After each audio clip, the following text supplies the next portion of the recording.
Welcome to the Tech Egg. Don't get scrambled. Enjoy the video. You start by verifying your iPad model and iPad OS. This ensures Garageband will install and run. Once done, free one. 53 GB of storage and connect to a stable Wi-Fi network.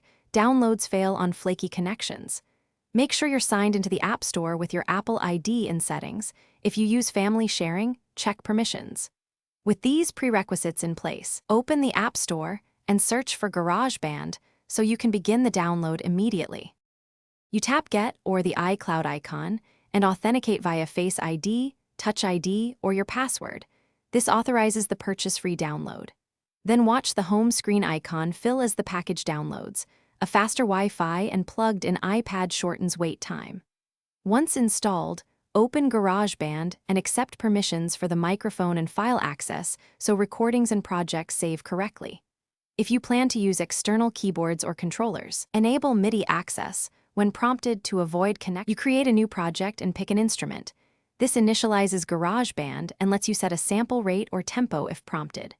Once your session loads, import loops or audio from the Files app or start recording with live loops to test latency and levels.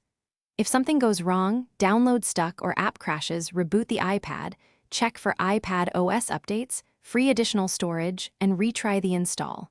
If problems persist, sign out and back into the App Store or reach out to Apple support for help.